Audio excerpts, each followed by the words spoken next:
हमारा अफ़गानिस्तान के साथ अभी एक रीसेंट क्लैश हुआ है जिसमें पाकिस्तान मिलिट्री ने बहुत ज़बरदस्त परफॉर्मेंस शो की है और अफ़गानिस्तान को बहुत मैसिव लेवल का डैमेज इन्फ्लिक्ट किया है। अफ़गानिस्तान हुकूमत ने रिक्वेस्ट तो पाकिस्तान से काफ़ी दफ़ा की थी कि सीज़ फायर को किसी तरीके से मेंटेन रखा जाए, लेकिन वो कोई बिल्डअप भी कर रहे हैं अपनी तरफ से। पाकिस्तान क्लेम करता है कि पाकिस्तान ने टीटीपी और बीएलए और मजीद ब्रिगेड, ये जो तीनों ग्रुप्स हैं जिन्होंने पाकिस्तान को बहुत ज़्यादा नुकसान पहुंचाया है। पाकिस्तान इनके इंफ्रास्ट्रक्चर को काफ़ी हद डिसमेंटल कर दिया है। बदरी ब्रिगेड है, वो आगे की तरफ मूव कर रही है और एक्सपेक्टेड है कि कुछ अर्से में शायद वो पाकिस्तान के ऊपर एक रिटेलिएटरी अटैक लॉन्च करे। पाकिस्तान आर्मी इसके लिए बहुत ज़्यादा प्रिपेयर्ड है, वो बहुत अच्छे से अपने आप को इसके हिसाब से ट्रेन कर रही थी। एलओसी के ऊपर जो इंडियन मीडिया क्लेम कर रहा है कि कल रात या आज दिन में पाकिस्तान की आर्मी के साथ तबादला हुआ है फायरिंग का इंडियन आर्मी की तरफ से, और वो कहते हैं इसकी रीज़न ये थी कि पाकिस्तान इस फायरिंग की आड़ में जो टेररिस्ट हैं उनको इन्फिल्ट्रेट करवाना चाह रहा था into Indian occupied Kashmir. It is very much obvious कि मोदी गवर्नमेंट और इंडियन मिलिट्री ये चाहेगी कि वो अपनी कौम की आंखों में जो इनका खोया हुआ वक़ार है उसको दोबारा बहाल कर सकें।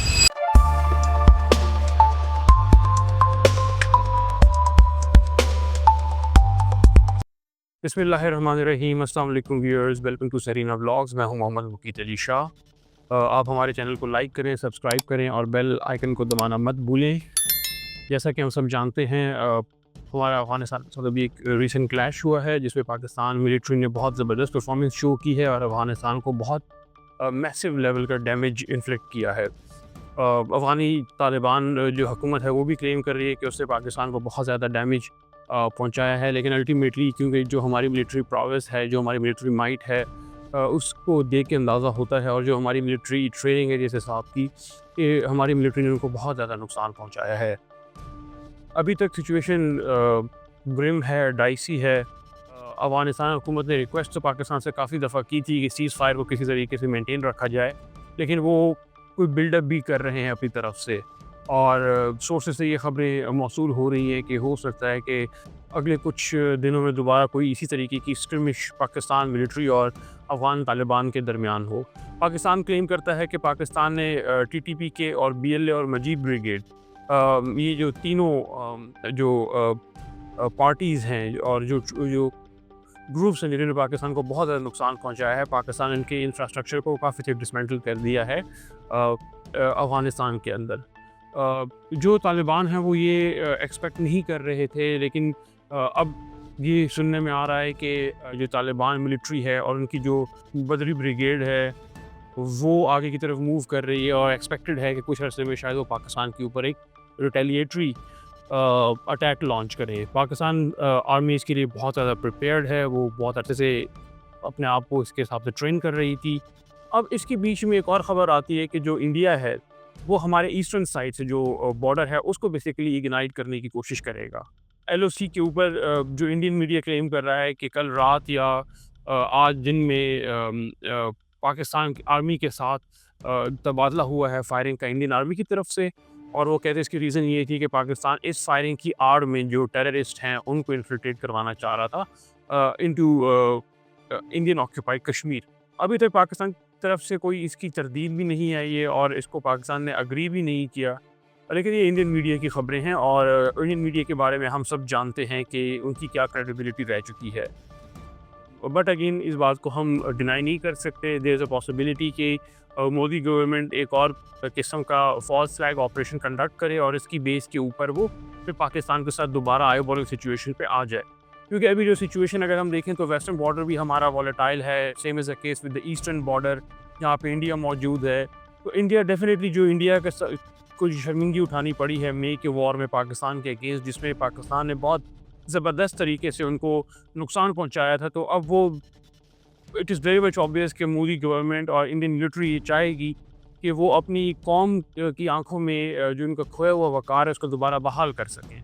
तो उसके लिए वो ऐसी कोई कोशिश कर सकते हैं, और ये उनके लिए बहुत आइडियल सिचुएशन है, क्योंकि जो पाकिस्तान के मिलिट्री थिंकर्स हैं वो वेस्ट के ऊपर बहुत ज़्यादा कॉन्सनट्रेटेड होंगे, और इसी असना में अगर राइट से ईस्ट से इंडिया अटैक करता है पाकिस्तान के ऊपर तो पाकिस्तान के लिए डेफिनेटली मुश्किलात बढ़ेंगी।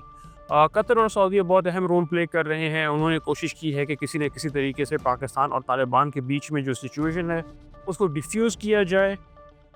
लेकिन as far as India is concern, India की अगर आप देखें तो इंडिया बेसिकली आइसोलेट हो चुका हुआ है। अमेरिका भी उसको कोई खातिर ख़्वाह रिस्पॉन्स नहीं दे रहा। Same is the case with Russia. China का तो आपको पता है, उनके साथ वैसे ही एक टेरिटोरियल डिस्प्यूट चल रहा है, और पाकिस्तान के साथ तो हर किस्म का डिस्प्यूट है, आइडियोलॉजिकल डिस्प्यूट भी है। तो अब इस टाइम इंडिया तन्हा है, और इंडिया को इस बात का अंदाज़ा है कि अगर वो इस बार कोई इस तरह की सिचुएशन क्रिएट करता है जिसमें पाकिस्तान पे वो अटैक लॉन्च करे, और इन रिस्पॉन्स अगर पाकिस्तान ने रिस्ट्रेंट का मुज़ाहरा नहीं किया, तो इंडिया के लिए बहुत ज़्यादा मुश्किल होगा इस चीज़ को कंटेन करने में। और क्योंकि उनके पास कोई ऐसा मुल्क रह नहीं गया है कि जिसके पास जाके वो रिक्वेस्ट करें कि आप पाकिस्तान के साथ हमारी सीज़ फायर करवाने में मदद करें। तो दिस इज़ द रीज़न कि जिसकी वजह से इंडिया अब डूबियस है अपने इस फैसले को लेके, और डाउटफुल है बहुत ज़्यादा कि वो आया पाकिस्तान के ऊपर अटैक करें या ना करें।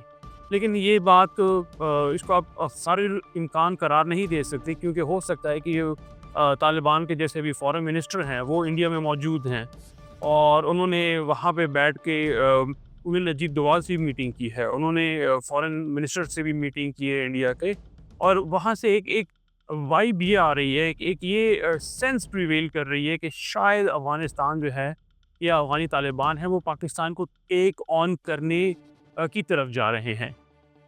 इससे बिल्कुल हो सकता है कि इंडिया और अफ़गानिस्तान मिलके पाकिस्तान के ऊपर एक फ्रंट खोल ले।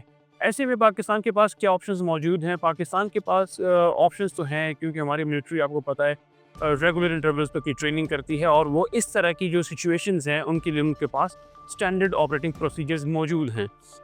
अफ़गानिस्तान की बात करें, मिलिटरीली अगर मैं इनकी बात करूँ तो उनके पास कोई ऐसा शमाइत मौजूद नहीं है। तालिबान की अगर हम बात करें, तालिबान ने अगर जो जंग जीती है, अगर हम यूएसएसआर के अगेंस्ट बात करें, और जो अभी रिसेंट जो उनको सो कॉल्ड आज़ादी मिली है, तो उसमें उन्होंने गोरिल्ला वॉरफेयर को अपनाया है। गोरिल्ला वॉरफेयर में आपको टाइम बहुत लंबा लगता है, लेकिन आप अल्टीमेटली जीत हासिल कर सकते हैं।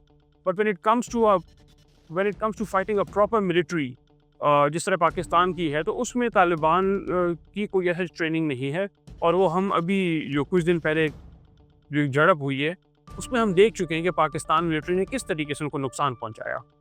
तो तालिबान के लिए भी एक बहुत बड़ा चैलेंज है। तालिबान की भी जो प्रेस्टीज है वो एट स्टेक है। उनके अपने मुल्क के अंदर भी मसाइल चल रहे हैं। नर्दर्न अलायंस दोबारा से एक्टिवेट हो रही है। उनकी आवाम ख़ास तौर पे जो एक इम्प्रेशन बना था तालिबान के हवाले से कि उनको हराया नहीं जा सकता, वो इम्प्रेशन भी काफ़ी हद तक टूट चुका है, और इसको रिस्टोर करने की तालिबान कोशिश करेंगे, क्योंकि अगर उनका ये ट्रम्प कार्ड चला गया उनके पास से, तो फिर बहुत ज़्यादा मुश्किल हो जाएगी अफ़गानी तालिबान के लिए कि वो अपनी जो हुकूमत है उसको बरकरार रख सकें। इसी तरीके से उनके बीच में ये ख़बरें आ रही हैं कि इंटरनल रिफ्ट चल रही है, पावर स्ट्रगल है इनके ग्रुप्स के अंदर। तो हो सकता है कि शायद हमें ये भी देखने में मिले कि फ्यूचर में तालिबानों की रजीम चेंज हो। ये भी हो सकता है, इसको भी आप खारिज इम्कान करार नहीं दे सकते। तो हम उम्मीद करते हैं कि हमारे ताल्लुकात हमारे हमसाये के साथ हमेशा अच्छे रहें। हमारे हमसाये जो हैं वो भी अक्लमंदी और दानिशमंदी का सबूत दें। इस रीजन में बहुत ज़्यादा कैपेबिलिटी है, कैपेसिटी है प्रोग्रेस करने की, प्रॉस्पर करने की, फ्लरिश होने की, लेकिन बदकिस्मती से हम इन चीज़ों की तरफ नहीं बढ़ते, और हम गाय बगाए जंगों में इंगेज होके रहते हैं। दूसरी बात मैं अगर बात करूँ अफ़गानिस्तान के हवाले से, जो ये क्लेम करते हैं कि ये ग्रेवयार्ड ऑफ एम्पायर्स है, अगर आप देखिए तो अफ़गानिस्तान ने ये जंगें सब जितनी भी जंगें हुई हैं वो अकेले नहीं लड़ी हैं।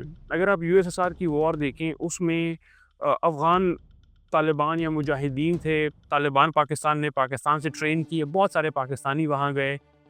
नदर्न अफ्रीका और अरब से भी मुजाहिदीन आके लड़े। फिर उनकी जो मिलिट्री इक्विपमेंट थी वो आती थी यूएसए से, और फिर वो थ्रू पाकिस्तान राउट होती थी। फिर पाकिस्तान ने किस तरीके से ये सारी इंटेलिजेंस बेस्ड चीज़ें करवाईं।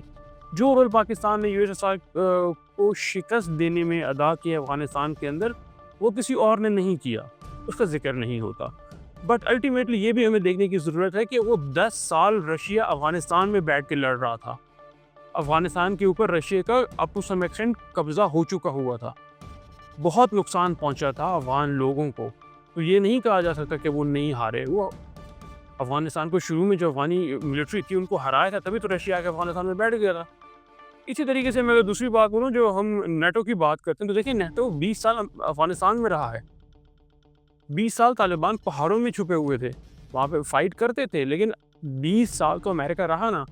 और इसी तरीके से नेटो को इस बात का एहसास हुआ कि उनके जो मकासद है वो अचीव हो चुके हैं, और उनको लगा कि ना this is the right time को वहाँ से वेकेट करें, तो उन्होंने ऐसे इवैक्यूएशन शुरू कर दी। और पीछे जो मेन फोर्स थी, जो फाइटिंग फोर्स थी, वो तालिबान की थी। तो तालिबान, और दूसरी बात, अगर हम नेटो का कौन सा मुल्क है जो डिसइंटीग्रेट हो गया, तो ग्रेवयार्ड ऑफ एम्पायर कैसे हुआ? चलो यूएसएसआर हार गया, ओके, इट इज़ फाइन, और वो डिसइंटीग्रेट हो गया। लेकिन नेटो जब निकला 2021 में, नेटो का तो कोई मुल्क डिसइंटीग्रेट नहीं हुआ। और उसके अंदर भी इस पूरे 20-21 साल में पाकिस्तान ने बहुत ज़्यादा हेल्प की है अफ़गान तालिबान की, लेकिन इस चीज़ का कोई ज़िक्र नहीं करता। इसी तरीके से अगर हम माज़ी की बात करें, 19th सेंचुरी की और 20th सेंचुरी की, तो ब्रिटिशर्स ने अफ़गानियों को हराया है जंगों में। जंगों में 2-3 जंगों में प्रॉपर हराया। जो ड्यूरेंट लाइन बनी थी, तो ड्यूरेंट लाइन किसके बीच में बनी? जिसमें पाकिस्तान तो नहीं था। उस टाइम ब्रिटिश जो ईस्ट इंडिया कंपनी या ब्रिटिश गवर्नमेंट थी, उसको अफ़गानिस्तान के बीच में। और उस टाइम तो ये सिचुएशन थी कि जो अफ़गानिस्तान की फ़ॉरेन पॉलिसी थी, वो फ़ॉरेन पॉलिसी भी ब्रिटिशर्स बनाते थे। तो उनको हराया था तो वो पॉलिसी बनाते थे ना। तो ये कह देना कि इनको कभी किसी ने हराया नहीं है, इनको हराया नहीं जा सकता, प्लीज़ इस मिथ से और इस डिल्यूजन से बाहर निकलें। कोई भी जंग के मैदान में या किसी भी कॉम्पिटिटिव माहौल में किसी को भी हरा सकता है। तो हम इंसान हैं, हमारे पास कोई हम सुपर ह्यूमन नहीं है। तो इन चीज़ों को ज़हन में रखना चाहिए, और मैं उम्मीद करता हूँ कि आज का प्रोग्राम आपको काफ़ी अच्छा लगा होगा, और बाकी आप लोगों के फीडबैक का मैं हमेशा से मुंतज़िर रहता हूँ। और अपना ढेर सारा ख़्याल रखें। Thank you so much. अल्लाह हाफ़िज़।